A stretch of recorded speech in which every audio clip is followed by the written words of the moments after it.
আপনি প্রতিনিয়ত ফেসবুকে যে কন্টেন্ট দিচ্ছেন সেগুলোর ডিস্ট্রিবিউশনও দরকার। এই ফেসবুক কন্টেন্ট ডিস্ট্রিবিউশন কীভাবে ইমপ্রুভ করবেন সেগুলোর কয়েকটা টিপস হচ্ছে আমরা এখন শিখব।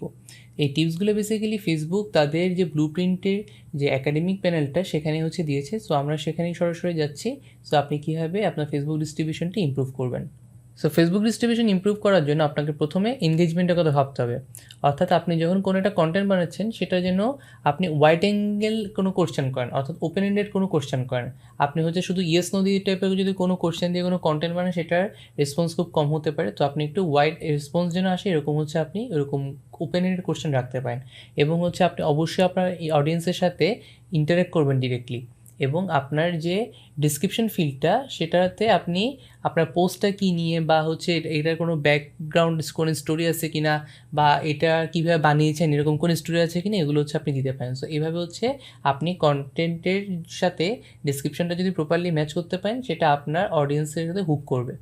এবং এখানে দেখেন যে কী কী করা যাবে না সেটা একটা এখানে লিস্ট আছে। একটা হলো যে ক্লিকবেট টাইপের কোনো একটা কিছু করা যাবে না, যেমন যে ফ্রেন্ডকে ট্যাগ করা অথবা কমেন্ট ইয়েস করা বা এই টাইপের ক্লিকবেট টাইপের কোনো কিছু পোস্ট না করা। এগুলো বেসিক্যালি এখন ফেসবুক তাদের অ্যালগোরিদমিক্যালি যে ডিটেক্ট করে এবং এগুলো রিচ কমিয়ে দেয়। এবং কোনো ইউজারকে পার্টিকুলার কোনো স্পেসিফিক ওয়েতে যে এখানে কমেন্ট করতে না বলে, যেমন কাউকে ট্যাগ করুন, কাউকে শেয়ার করুন, এই টাইপের জিনিসপত্র যদি ফেসবুক ডিটেক্ট করে এগুলোর রিচ কিন্তু আজকাল কমিয়ে দেয়। এবং কোনো স্কিম টাইপের কোনো কিছু আপনি শেয়ার করবেন না, এটা বেসিক্যালি ডোন্টসে। এরপর যদি অরিজিনালিটির কোশ্চেনে আসি, আপনার কন্টেন্টগুলো এমন হতে হবে যে কন্টেন্টটা আপনি নিজে লিখেছেন বা আপনি শ্যুট করেছেন বা এডিট করেছেন, অর্থাৎ পুরো কন্টেন্টের পিসটা যদি আপনার নিজের হয়, এই ইউনিক কন্টেন্টগুলো বা এই অরিজিনাল কন্টেন্টগুলো ফেসবুক তাদের ফিডে উপরের দিকে রাখার চেষ্টা করে। এবং একইভাবে আপনি নিজের একটা ভয়েস আপনি ক্রিয়েট করার চেষ্টা করবেন, যে আপনি কি ফর্মাল নাকি ইনফর্মাল, নাকি আপনি কি খুব নার্ডি। তো যেটাই হোক না কেন আপনার একটা নিজস্বতা থাকতে হবে আপনার কন্টেন্টের মধ্যে, এবং কন্টেন্টের রিফ্লেকশন আসতে পারে। এবং অবশ্যই এখানে আরেকটা যেটা পয়েন্ট দিয়েছে দেখেন, যে কপিরাইট এবং ট্রেডমার্ক এটা অবশ্যই রেসপেক্ট করতে হবে। অর্থাৎ আপনার যে কন্টেন্টটা পাবলিশ করছেন সেটা ফেসবুক হোক বা ফেসবুকের বাইরে হোক, সেটা অন্য কোনো কপিরাইট বা ট্রেডমার্ক এগুলো ভায়োলেট করছে কিনা সেটাকে আপনাকে চেক করতে হবে। এবং এখানে ডোন্টসের মধ্যেও দেখবেন যে অন্যের কোনো কন্টেন্ট যেন কপি না করেন, এটা আপনি মাথায় রাখবেন।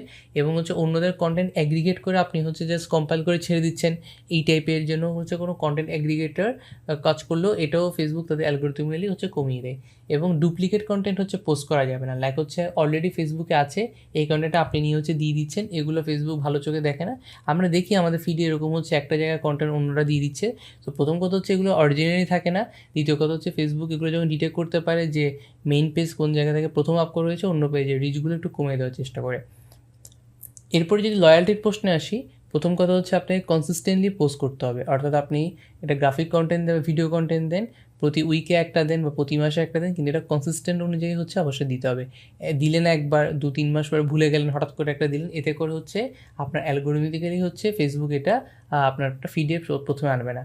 এবং আপনি যে কমেন্ট এবং কোশ্চেনে আপনাকে রেসপন্ড করতে হবে, অর্থাৎ যখন আপনার ভিডিও নিয়ে কারো কোশ্চেন থাকবে ওগুলো আপনাকে অ্যান্সার দিতে হবে। এবং মাঝে মধ্যে কিছু বোনাস কন্টেন্টও আপনি রেগুলার বেসিসে পাবলিশ করতে পারেন।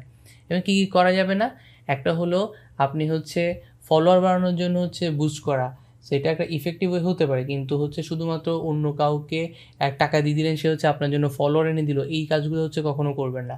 অর্থাৎ একই রকম করে কাউকে ভিউ আনার জন্য কাউকে টাকা দিয়ে দিলেন, বা এখানে লিখলেন follow my page if you want to win a signed autograph, এই টাইপের যে ক্লিক বেইট বা এনগেজমেন্ট বেইট কন্টেন্ট বা ক্যাপশন আপনি না দেওয়ার চেষ্টা করবেন। সো এটা বেসিক্যালি লয়্যালটি বিল্ড আপ করার জন্য কিছু টিপস।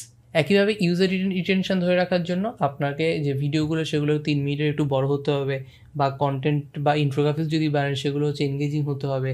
আবার যদি কোনো বড় ভিডিও বানাচ্ছেন 2-3 মিনিটের ভিডিও, সেগুলোকে লাস্ট পর্যন্ত ভিডিওকে হুক করে রাখার জন্য আপনাকে ওরকম এনগেজিং কন্টেন্ট বানাতে হবে। এভাবে আপনি ইউজার রিটেনশন ধরে রাখতে পারবেন। আর কী করা যাবে না দেখেন, যে একই রকম করে কোনো ক্লিকবেইট টাইপের জিনিসপত্র করা যাবে না, যে আপনাকে কোনো আর্টিফিশিয়াল অ্যাটেম্প্ট দেখালেন যে এটা মানে এটা ধরেন দেখুন ভিডিও সহ, এই টাইপের জিনিসপত্র না দেওয়ার চেষ্টা করবেন। এবং যেগুলো আসলে ভিডিও না সেগুলোকে ভিডিও আকারে যদি আপনি দেখাতে চান, অনেক সময় দেখা যাচ্ছে অনেকগুলো স্টিল ইমেজ একসাথে জোড়া লাগিয়ে একটা ভিডিও করে ফেলছেন। তো এই টাইপের জিনিসপত্রগুলো ফেসবুক একটু আনলাইকলি যে এগুলোতে আসলে এনগেজমেন্ট হবে, এবং ফেসবুক অ্যালগরিদমিক্যালি এগুলো কমে দিতে চেষ্টা করে।